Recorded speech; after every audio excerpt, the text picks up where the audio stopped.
شروع اللہ کا نام لے کر جو بڑا مہربان نہایت رحم والا ہے۔ اے پیغمبر صلی اللہ علیہ وآلہ وسلم، مسلمانوں سے کہہ دو کہ جب اپنی بیویوں کو طلاق دینے لگو تو ان کی عدت کو پیش نظر رکھ کر طلاق دو اور عدت کا شمار رکھو، اور اللہ سے جو تمہارا پروردگار ہے ڈرو۔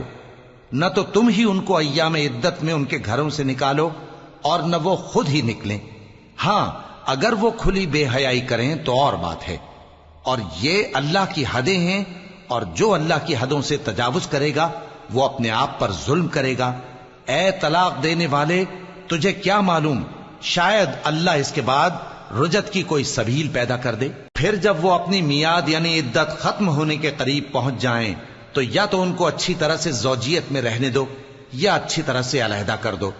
اور اپنے میں سے 2 منصف مردوں کو گواہ کر لو، اور اے گواہو اللہ کے لیے درست گواہی دینا۔ ان باتوں سے اس شخص کو نصیحت کی جاتی ہے جو اللہ پر اور روز آخرت پر ایمان رکھتا ہے، اور جو کوئی اللہ سے ڈرے گا وہ اس کے لیے رنج و غم سے نجات کی صورت پیدا کر دے گا، اور اس کو ایسی جگہ سے رزق دے گا جہاں سے اس کو وہم و گمان بھی نہ ہو، اور جو اللہ پر بھروسہ رکھے گا تو وہ اس کے لیے کافی ہوگا۔ اللہ اپنے کام کو جو وہ کرنا چاہتا ہے پورا کر دیتا ہے۔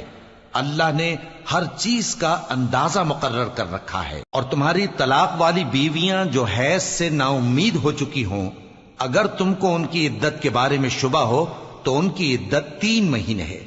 اور جن کو ابھی حیض نہیں آنے لگا ان کی عدت بھی یہی ہے۔ اور حمل والی عورتوں کی عدت وضع حمل یعنی بچہ جننے تک ہے، اور جو اللہ سے ڈرے گا اللہ اس کے کام میں سہولت پیدا کر دے گا۔ یہ اللہ کا حکم ہے جو اس نے تم پر نازل کیا ہے، اور جو اللہ سے ڈرے گا وہ اس سے اس کے گناہ دور کر دے گا اور اسے اجر عظیم بخشے گا۔ طلاق والی عورتوں کو ایام عدت میں اپنی حیثیت کے مطابق وہیں رکھو جہاں خود رہتے ہو، اور ان کو تنگ کرنے کے لیے تکلیف نہ دو، اور اگر وہ حمل سے ہوں تو بچہ پیدا ہونے تک ان کا خرچ دیتے رہو، پھر اگر وہ بچے کو تمہارے کہنے سے دودھ پلائیں تو ان کو ان کی اجرت دے دو، اور بچے کے بارے میں پسندیدہ طریق سے موافقت رکھو، اور اگر باہم ضد اور نا اتفاقی کرو گے تو بچے کو اس کے باپ کے کہنے سے کوئی اور عورت دودھ پلائے گی۔ صاحب وسعت کو اپنی وسعت کے مطابق خرچ کرنا چاہیے، اور جس کے رزق میں تنگی ہو جتنا اللہ نے اس کو دیا ہے وہ اس کے موافق خرچ کرے۔ اللہ کسی کو زیر بار نہیں کرتا مگر اسی کے لحاظ سے جتنا اس کو دیا ہے، اور اللہ ان قریب تنگی کے بعد آسانی کر دے گا۔ اور بہت سی بستیوں کے رہنے والوں نے اپنے پروردگار اور اس کے پیغمبروں کے احکام سے سرکشی کی تو ہم نے ان کو سخت حساب میں پکڑ لیا، اور ان پر ایسا عذاب نازل کیا جو نہ دیکھا تھا نہ سنا، سو انہوں نے اپنے کاموں کی سزا کا مزہ چکھ لیا، اور ان کا انجام نقصان ہی تو تھا۔ اللہ نے ان کے لیے سخت عذاب تیار کر رکھا ہے، تو اے عقل والو جو ایمان لائے ہو اللہ سے ڈرو۔